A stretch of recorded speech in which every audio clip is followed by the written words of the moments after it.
Okay, thank you.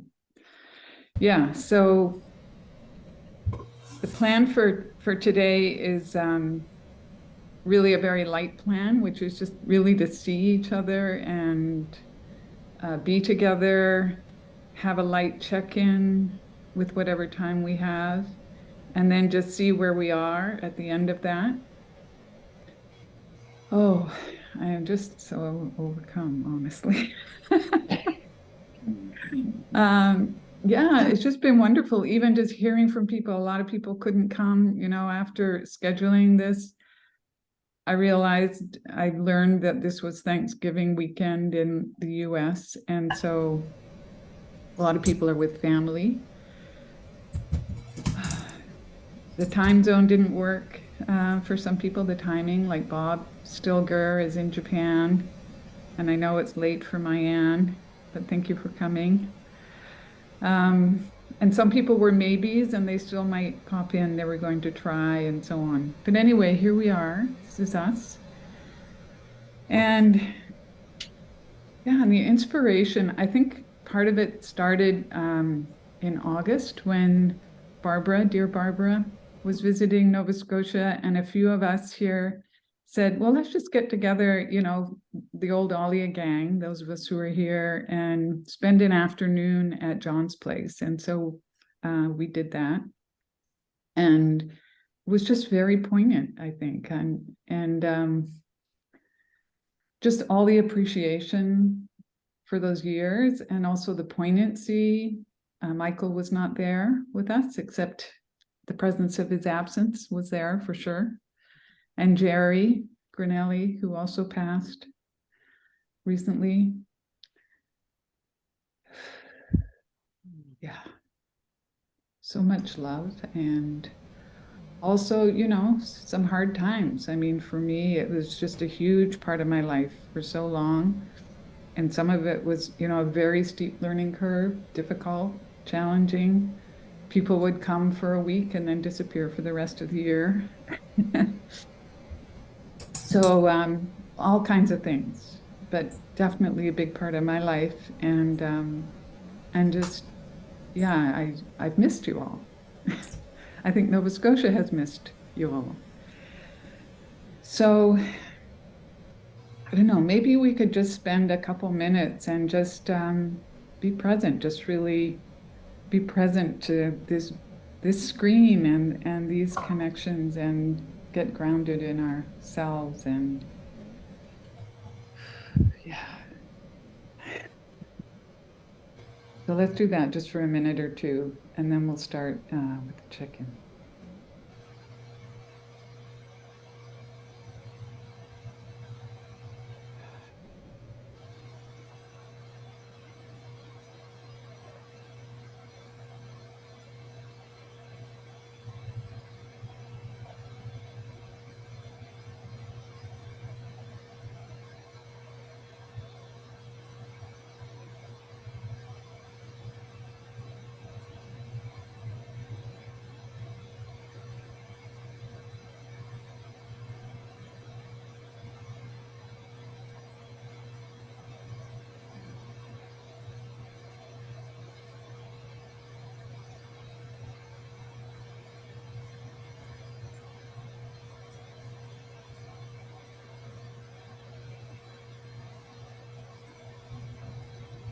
Okay.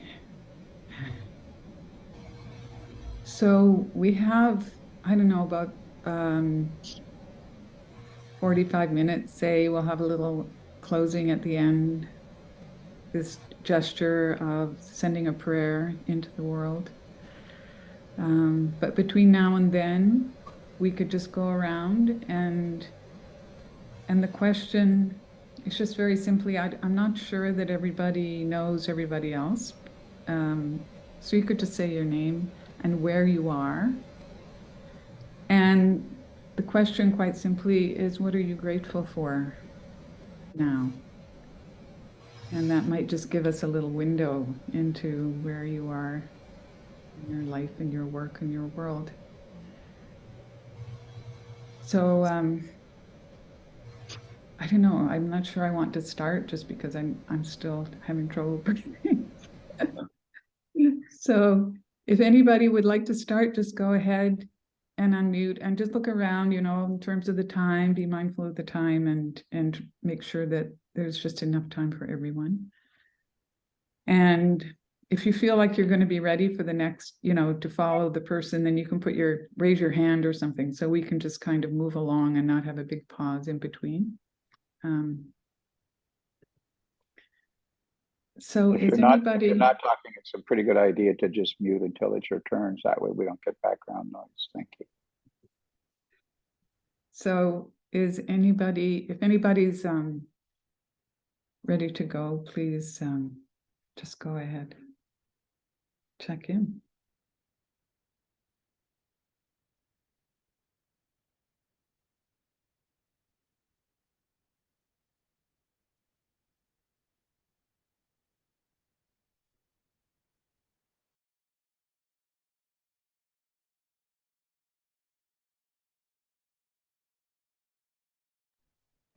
I think I saw Chris Grant raise his hand. I can begin. I'll start. I'm very grateful, first of all, that my family has so far, my large family has so far escaped COVID, and I realize it's not over, but I feel very fortunate in that regard. And now with 6 grandchildren, a little different from before, have in the corner across the room from me here the rolled up scroll of Barbara's fabulous signature at the end of one of our ALIA meetings. And it's about 8 feet long, so it's hard to roll out, but I occasionally roll it out for folks to prove that there's magic in the world. And I'm very glad that ALIA brought all of you to me temporarily, and 1 or 2 of you much more intensely and ongoingly, and that's made my life happier. So I'm very happy to be here with you all.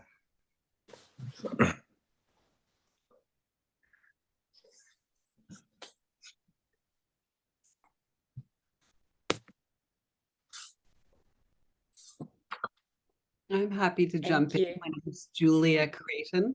I live in Chester, Nova Scotia. And my specific gratitude is very Nova Scotian. We had a family schooner, which is a boat. She's about 40 feet long. And those of you who know the schooner Blue Nose on the Canadian Dime would know what a schooner is, 2 masts. And we had a family boat in the 50s, which we sold in the mid 70s. And I never thought I'd see her again. And she was destined for the chopping block about a week ago in Connecticut. And there's an organization in Nova Scotia called the Nova Scotia Heritage Schooner Rescue Society. And they saw it fit to bring her back home from Connecticut back to a marina here. And I was very happy to see her on Tuesday and welcome her. And she's in quite rough shape, but the society is going to make her a project under the tutelage of a master craftsman and bring her back to sailing glory. Now, my mother was the first Commodore of the Nova Scotia Schooner Association, and there's a memorial trophy in her honor. So it's a huge thing for our family. And I think for the province, which I think it's really great to bring wooden boats back. I'm a sailor from way back, so and the wooden boats are disappearing. So I'm very grateful for that right now, and also very thankful to Susan for calling this meeting. And it's really wonderful to see you all.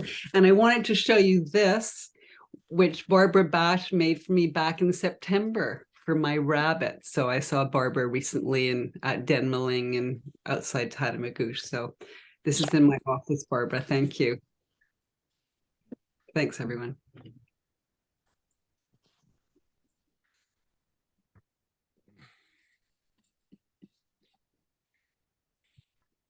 I'll go. Mayanne here. What a great story. I'm very well. I'm calling in from Cape Town. I'm splitting my time between Cape Town and Kufunda, because my kids have started high school in Cape Town, where Paul is originally from. And I'm going to leave early because I'm home alone with the kids, and they were very disappointed when they heard I was getting on a Zoom call on a Friday night. That's kind of our family time. I'm grateful for reconnections. I'm in a process of reaching out to people, and I'm just like really enjoying old friends and old acquaintances.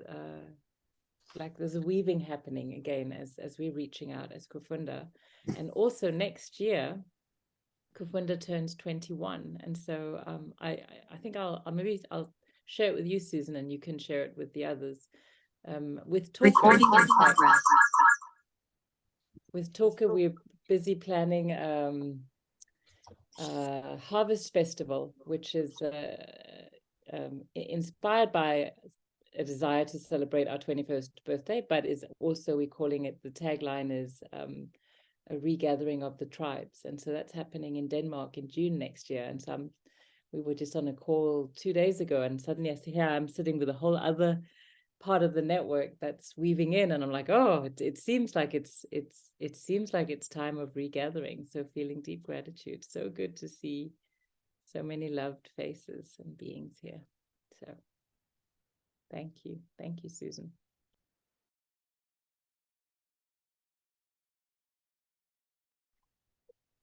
I'll follow Mayanne. Phil Cass. Grateful for many, many, many things.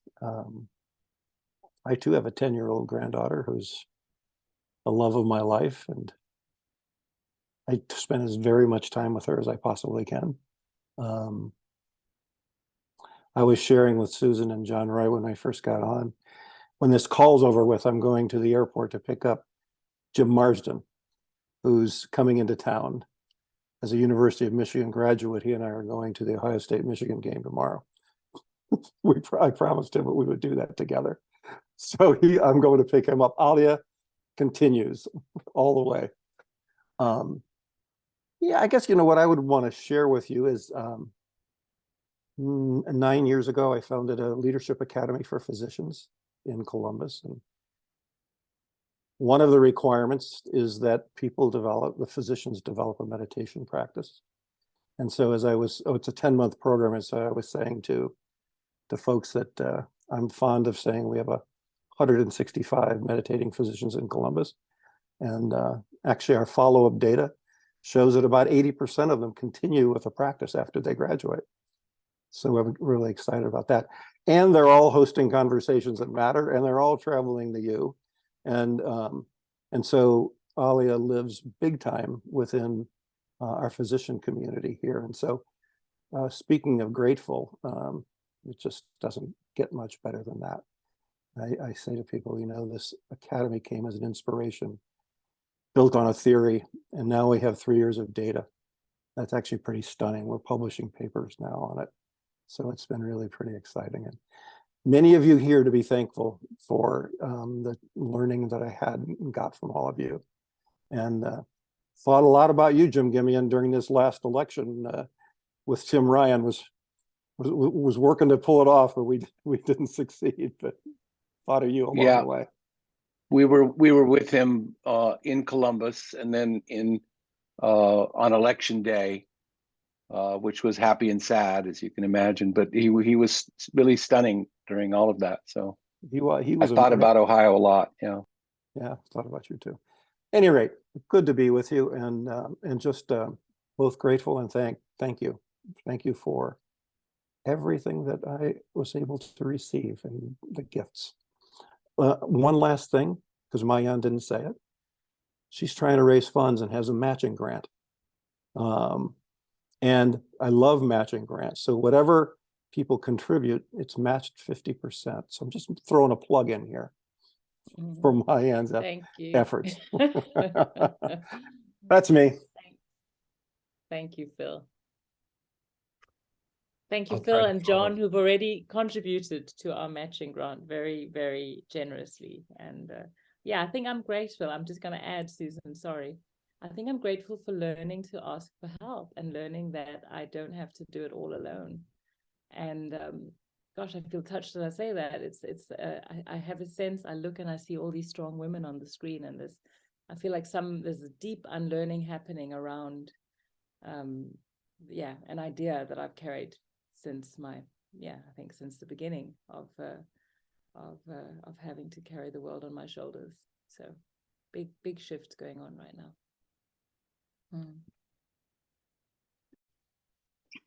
I think I'll try Danny some. Graham here. Sorry, John, go ahead. Danny Graham, and it's wonderful to see everyone. Thank you, Susan.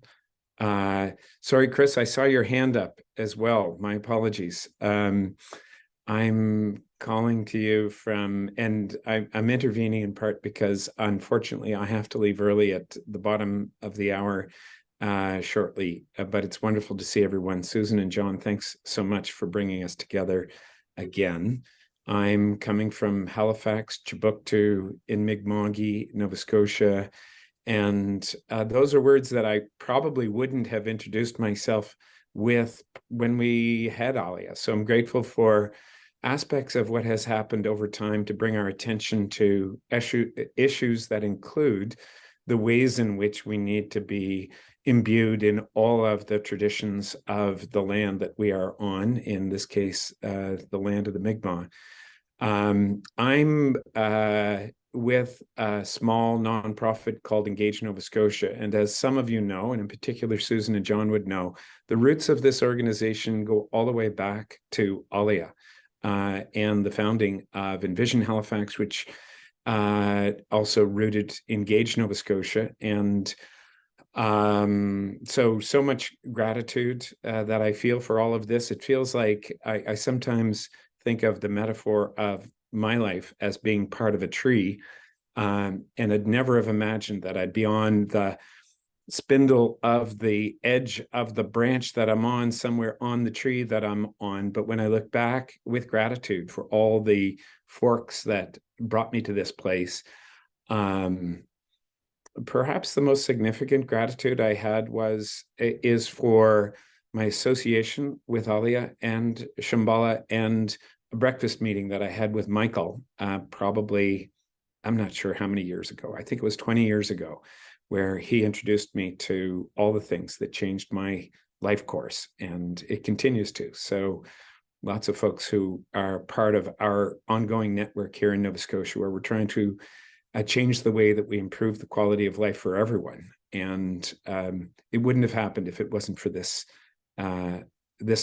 initiative that we're all a part of. So wonderful to see you. Hi, everyone. I'd like to, I'm sorry, go ahead. Who's going there? Okay, it was me. Go ahead, Chris. I felt pulled in because this idea of matching grants. I'm Chris Grant, and one thing I'm grateful for is Lenica, who we recently celebrated our 10th wedding anniversary, and I found her up the top of a hill in Halifax, Nova Scotia. Also mention of strong women, and the adventure of trying and succeeding in bringing ALIA to Europe was something that was very precious. Susan, with your and other people's help. What I'm grateful for in particular, well, apart from all of the above, is, I'm speaking to you from London, and politically and socially and in lots of ways, we're in the midst of an upheaval, as I think a lot of the planet is, and the learning, the kind of the wisdom, but also the practical technique is a daily part of how I get by. So I start every day with oceans of Dharma, the many of your teacher Chögyam Trungpa Rinpoche's kind of daily pearls of wisdom, and whether it's the rules of victory from Mr. Gimian or Bob Wing's I know, I don't know, which has been hugely important to me in my life and work. I feel a connection every day to just what I learned up that hill, mainly in Nova Scotia. So I'm extremely grateful for that and many other things. It's good to see you. Thank you, Chris. I'm David Isaacs. I'm here with my dear wife and partner, Juanita Brown, who's, I guess she's in the same line that I am. Before I say anything about ALIA in general, anytime I think about ALIA, I think about Michael Chender, and I miss him not only from there, but for the visits he made to us in California when we were still there. I just tear up missing him. So Juanita and I are now in Western North Carolina. Have you already gone, Juanita? Have you already? Okay. I won't tell everyone about what's going on. We came here 11 years ago to Juanita's family farm in the mountains of Western North Carolina, very close to the Tennessee line at 3,000 feet. So we have winter already here, even in North Carolina. Our lives have been inspired by ALIA. The only challenge I have today is that this is not Canadian Thanksgiving. I think we've appropriated it. We appropriated a lot of things here in the United States. But happy Thanksgiving to the Canadians. 1 month late.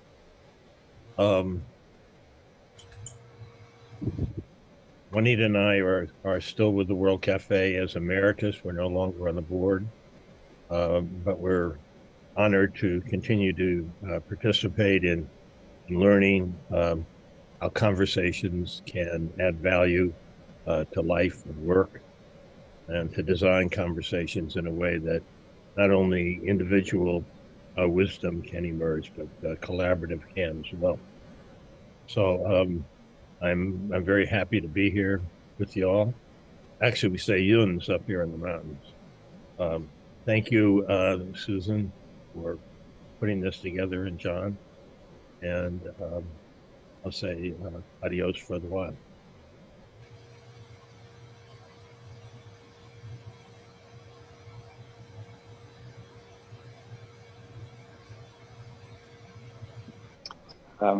Yeah, so I'm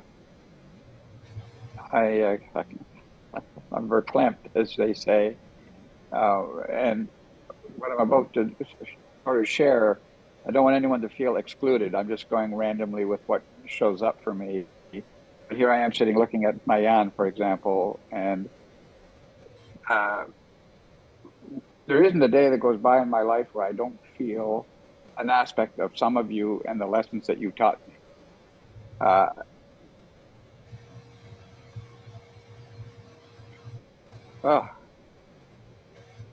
So, for example, Mayan showing up in Nova Scotia from so far away, and I'll never forget the $1 trillion note that it took to buy a loaf of bread. And I can't even imagine the journey that you've been on. But what an inspiration. In these hard times, to imagine that we might have to go through some version of what you've gone through, and to see that you've thrived and grown despite that, it's very, very, very moving for me. Bill Torbett, I can remember you telling me about how, for you, it was about community and connecting with people. That was what brought you to ALIA. And here we are. And here you are now with grandchildren. Isn't that beautiful? And Chris Grant showing up and razzing the hell out of Michael Chender and I at the first program, telling us that we were the country club boys with our suits. And that was the beginning of an argument that went on for 16 years, and what a beautiful conversation that was. And the thing that you've gone on to do, Chris, unbelievable, unbelievable. And the dancing that I learned from Lanny, and I don't have a clue about dancing, but oh my God, and the movement and the motion. And all the times I spent on my knees with Barbara Bash, brush stroking, sometimes with a water. And I mean, what the hell's the point? I mean, we had a thin budget, but not even able to put ink in the water. I used to think it was so tight. And fill casts. I mean, just the lessons that I learned about the way you show up. And Juanita and David. I mean, cafe. Still, I was saying to Susan, maybe we should do a cafe. You know, you can do that on. This is you guys showing up in spades, an AFTAB, and the way you showed up. I mean, oh my God, it's just unbelievable. And Susan Shea. And then you go on and you rescue ALIA out of its dangerous moment after 16 years and take it into Naropa University. And the gratitude I feel to you for that. I mean, it's just, I can't even begin to express it. And Tony and Ryan and your beautiful wife who's no longer with us. And Jim Gimian. I mean, God almighty, what a group of people. Talk about an enlightened society. We exemplified that. We tried to embody that, and it's still alive. This is it.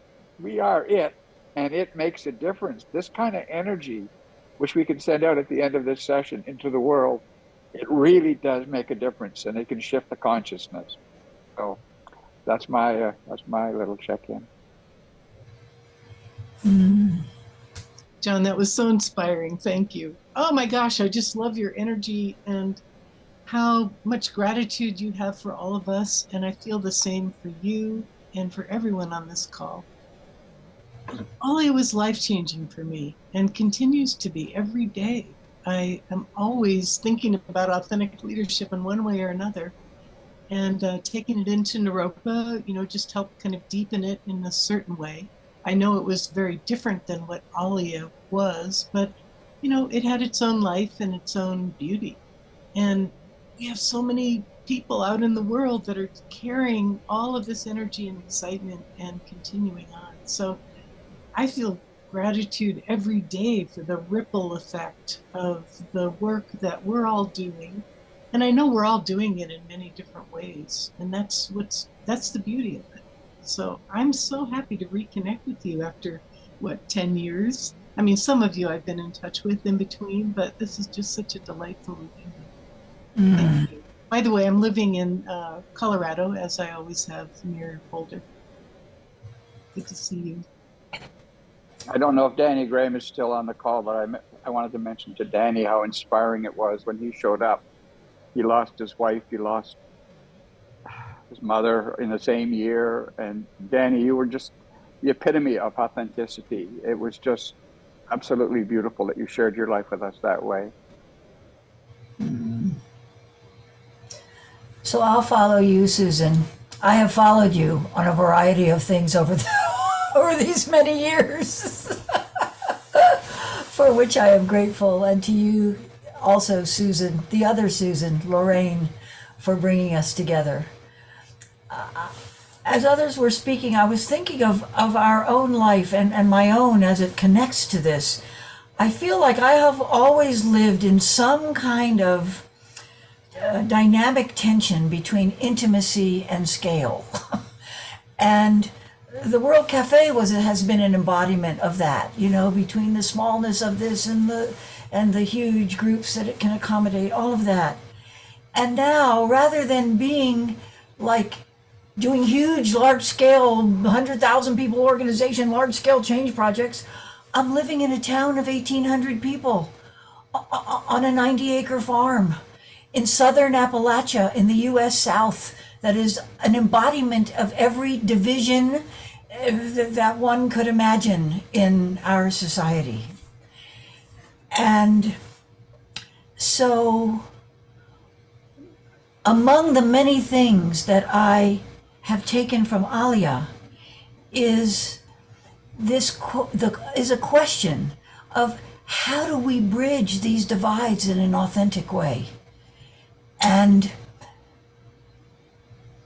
I've also struggled, like you, Marianne, to make a difference. How do we make, as a woman, making a difference, solving the problems of the world?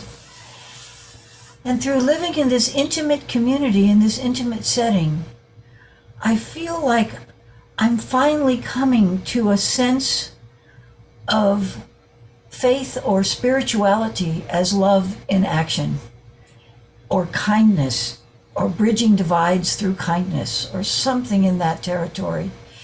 And so I feel very grateful to ALIA, because there were many of those kinds of questions that were alive for all of us as we were finding the path of our own lives, where ALIA was a key dimension of that.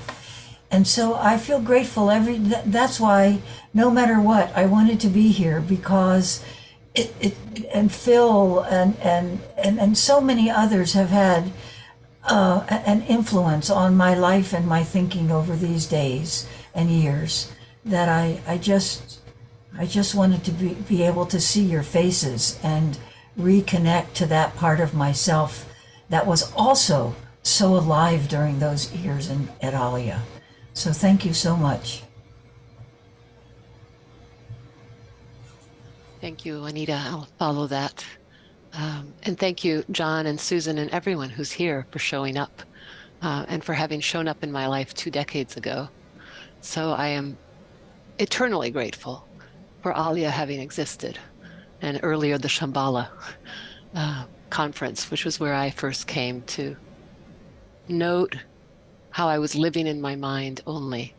And so I particularly am grateful to the artists who absolutely changed my life and my work. And every single day, I endeavor to bring embodied stillness to change and social connection to change. And it's all because of ALIA, and especially the artists. So my heart is with all of you. Thank you for being here today and reminding me of this in a special moment of overwhelm, just thinking of Jerry.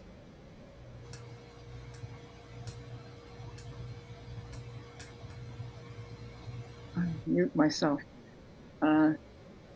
Hi. Thanks, Dorian. I'm after you because I was going to say something so similar in terms of Jerry, but I also want to say thank you so much to Susan and to John for getting us all together. This is really very emotional and amazing.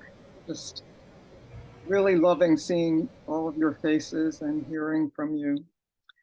And I do want to say that our heavenly drummer, Jerry Grinelli, was really the reason why I'm here now, certainly, and why Barbara and I and Steve and Arowana, all of us were the creative process team that Dorian just was talking about. And it was extraordinary, wild work. And it didn't just end when we left Halifax or when Jerry would take us to the airport in some crazy trip, but reverberations just kept on going all year and still do. So a lot of gratitude in that way, and gratitude to my root guru from 1971, Chogyam Trungpa Rinpoche, and the teachers who have come afterwards in his tradition, both the Kagyu and the Nyingma Tibetan traditions, and Suzuki Roshi. I mean, we could go on, but so much gratitude to the teachers. And I also feel immense gratitude to my Jewish family, my parents and my immigrant grandparents who came to the shores of the States with nothing, no English either, and my extraordinary daughter, and the dear friends and the wonderful work that I've been able to do all these years with such fabulous collaborators. So I do feel immense gratitude. Thank you all.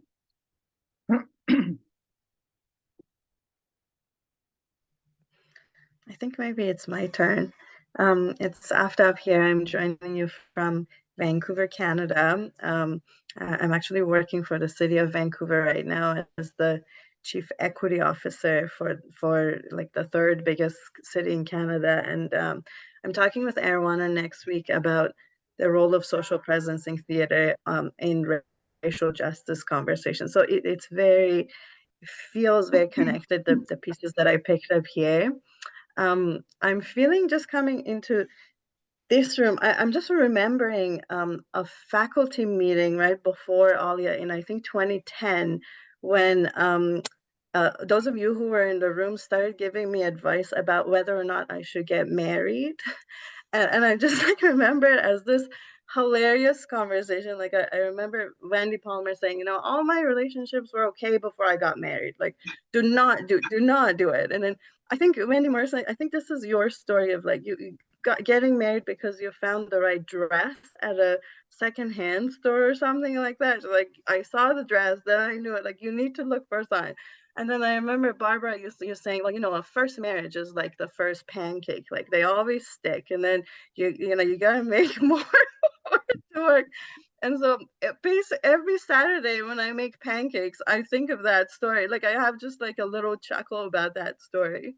And somehow, I mean, I came out of that advice session somehow with the message of like, don't worry about the conventions or what's supposed, like, just go and do what you need to do. And so I'm still unmarried with my partner of now almost 20 years, and our kids are almost 10, one is almost 10 and one is almost 12, and I'm also really grateful for this moment in their lives of just not quite teenagers, still very sweet. So I'm kind of in this moment of holding on to everything with them. And yeah, so much of what everybody has, I mean, ALIA had a huge impact for me. There's a group of us who are now, around the age of 40 who sometimes meet and talk about ourselves as the Inheritors Club. It's like the young people who are at ALIA who are like inheriting some of the ideas that were shared and like trying to sort out what does it mean now for the next 20 years kind of thing. So yeah, very, very grateful and happy to see your faces.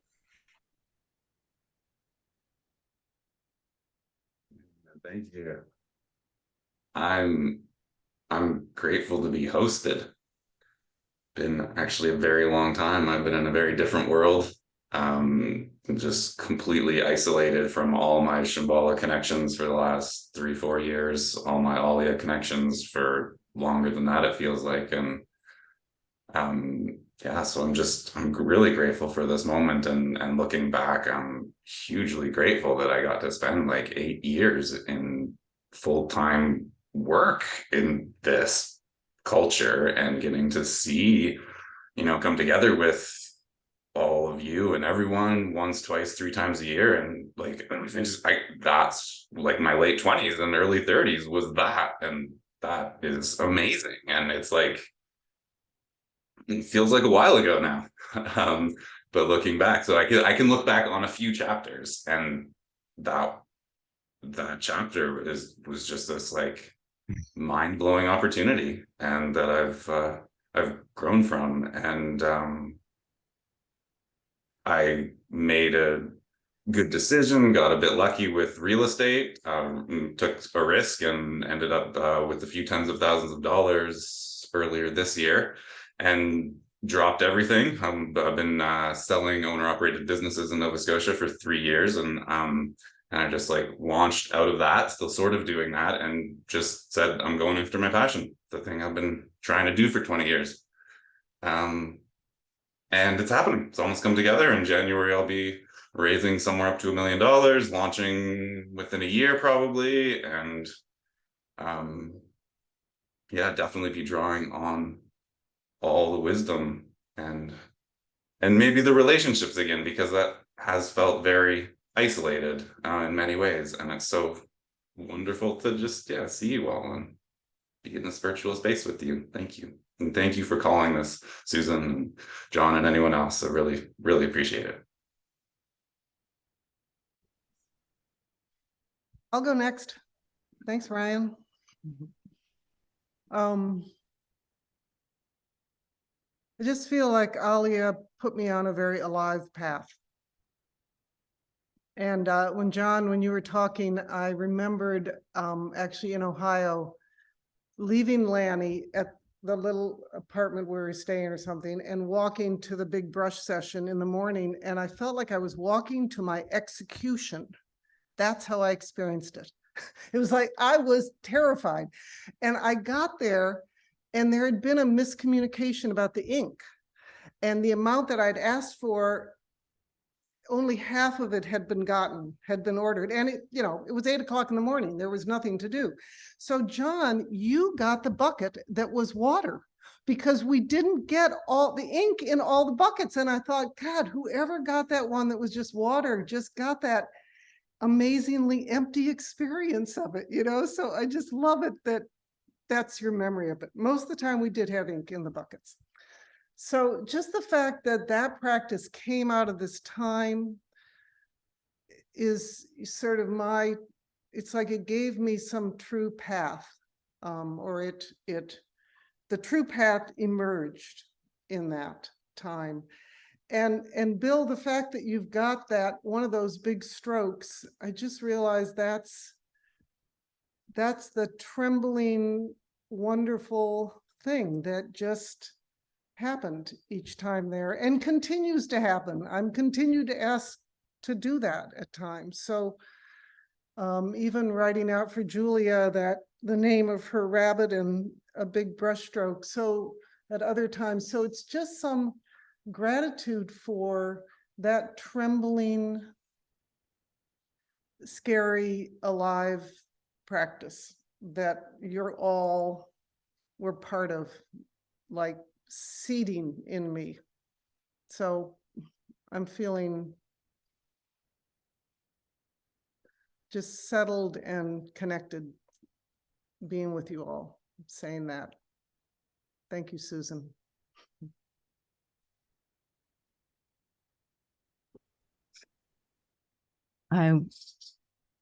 I'm not settled. And right now there's just this lovely agitation in my system seeing you all. And I'm coming to you from rainforest in Maui, where I'm staying with friends for quite a while. And I just wanted to say, as I look at your faces, I have associations with things each of you have said to me that has changed who I am for the better.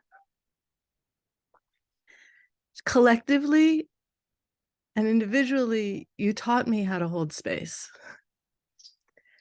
And I live in the neighborhood where George Floyd was murdered. And the capacity to hold and to support in a way that was wholesome, just want to say that each of you were rippling through me and enabling me to ripple through to lots of my people I've been learning and working with for 25 years. It's not a coincidence that this global uprising happened in that community. It had been seeded with people really thinking very deeply about stillness and agitation and change. I'm at a nexus, a transition point in my life, both personally and professionally. It's almost like just that I was working so locally for so long, and all of that work has passed on, and now I'm working at a much larger scale and much larger. Some colleagues, we've created a program that's rooted in embodied practice and awareness in human systems dynamics and creative process, and with colleagues in New Zealand and Chile. And so something is moving out, but it's grounded in this local, and it is inspired and fueled by your wisdom and your commitment and your care. I'm complete-ish.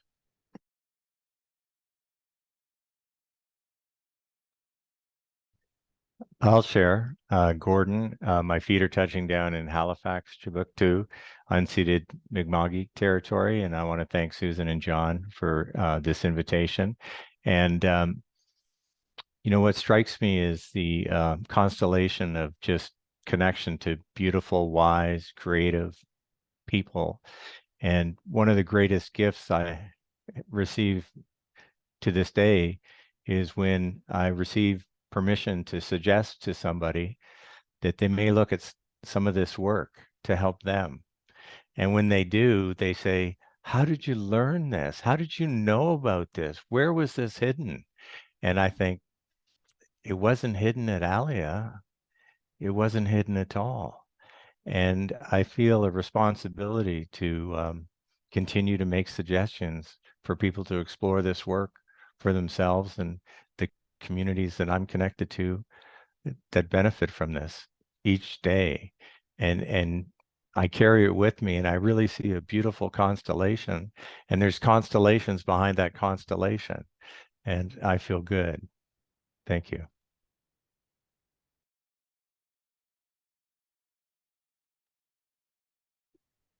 Maybe I could jump in. I think I can handle it.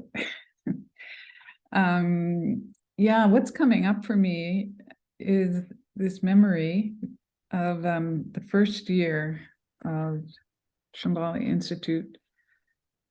Talk about scary, out of my depth, out of my water. But I remember at the talk, the opening talk, Michael Chender, he talked about his teacher as an inspiration.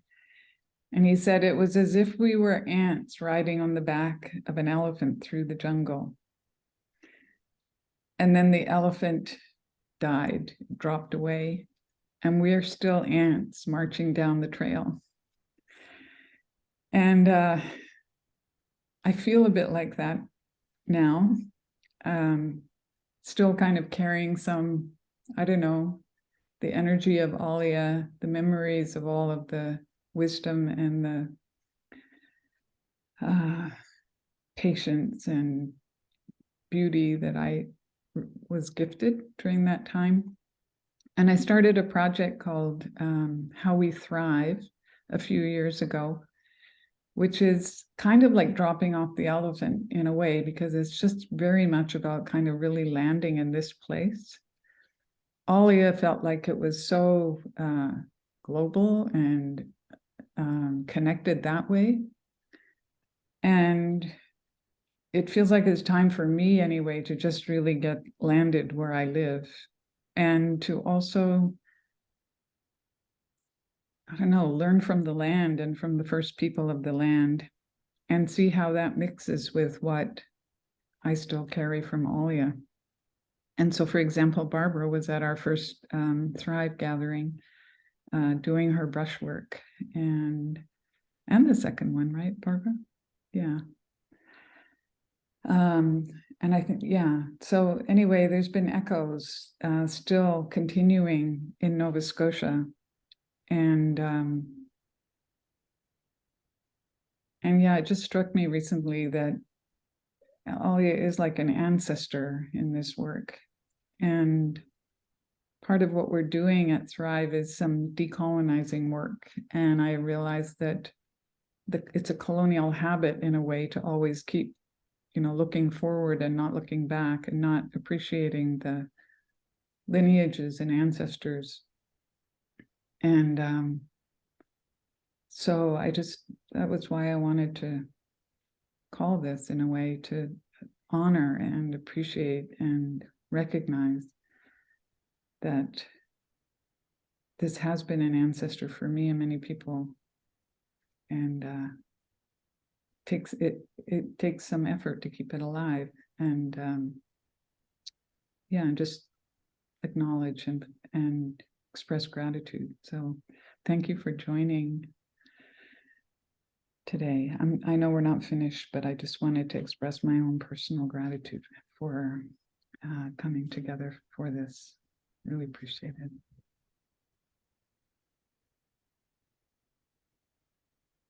Still a few people left, I think. Jim, Tony, going to jump in just because I didn't see that coming, and you just took my breath away. This is an ancestor of mine.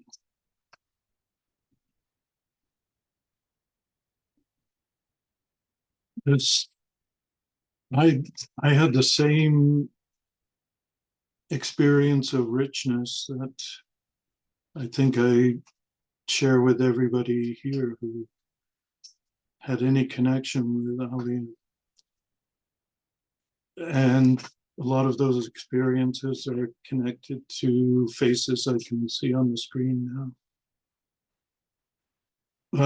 I think there were probably three really important moments that were ancestor moments, I guess.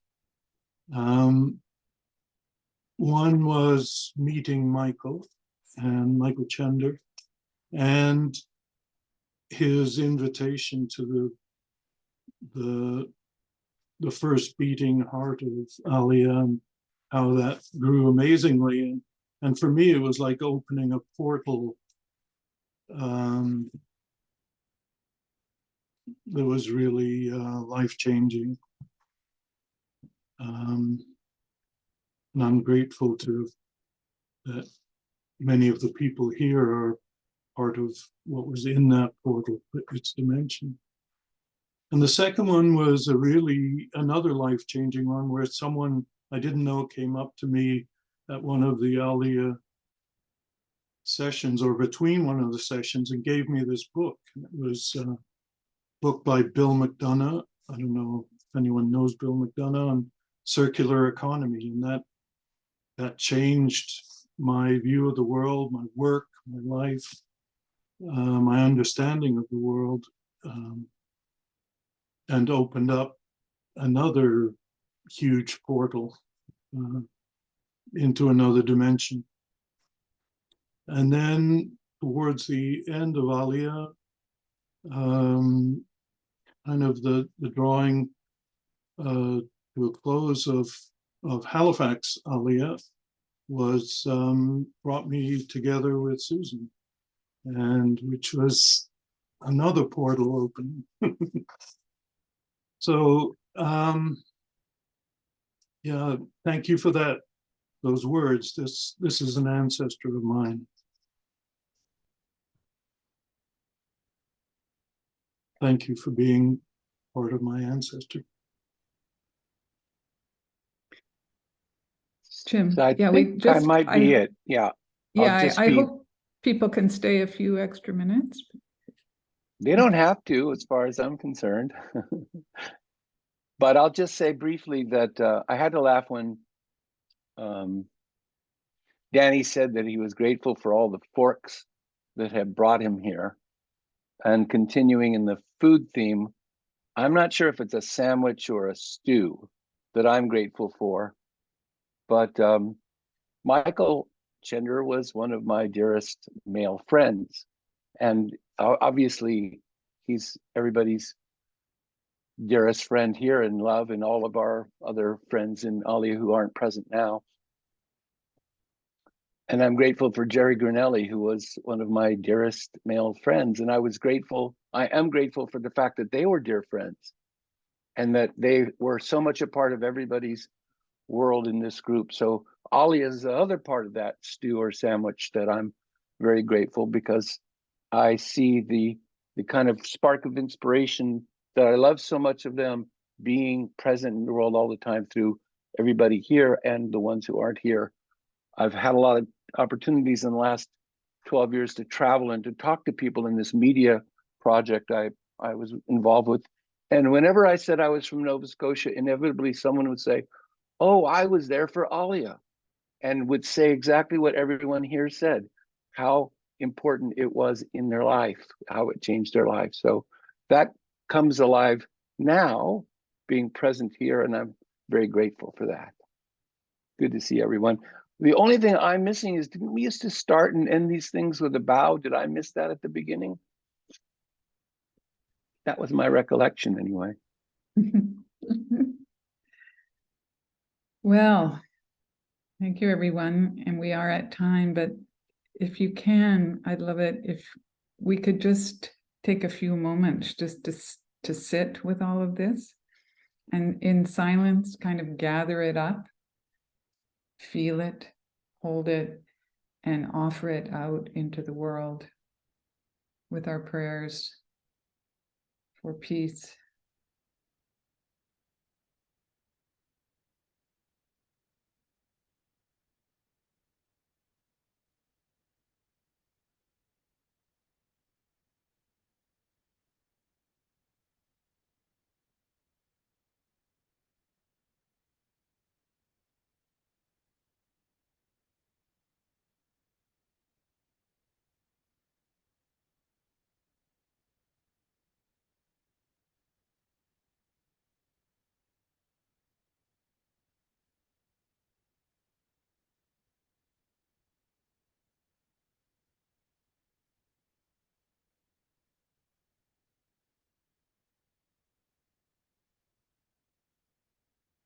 Thank you. I just want to say one thing, and it's a simple acknowledgement to you, Susan. Everyone has thanked both Susan and I, but I have to tell you the heavy lift was all Susan. I was a bit of a thinking partner, but she did all the work, and couldn't let that slip by without being noticed. Thank you, Susan. Well, thank you, John, for your friendship. Unless anyone objects, and even if they do, it would actually help me to end this with a bow. Yeah, yes.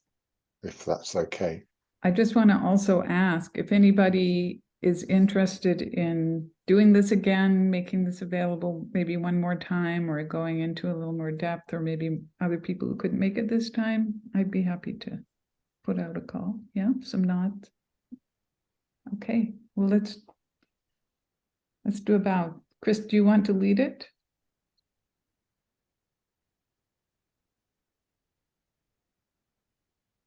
There are many people better qualified than me.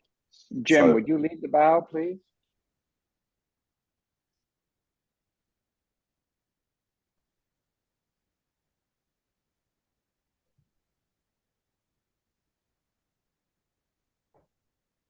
Bravo.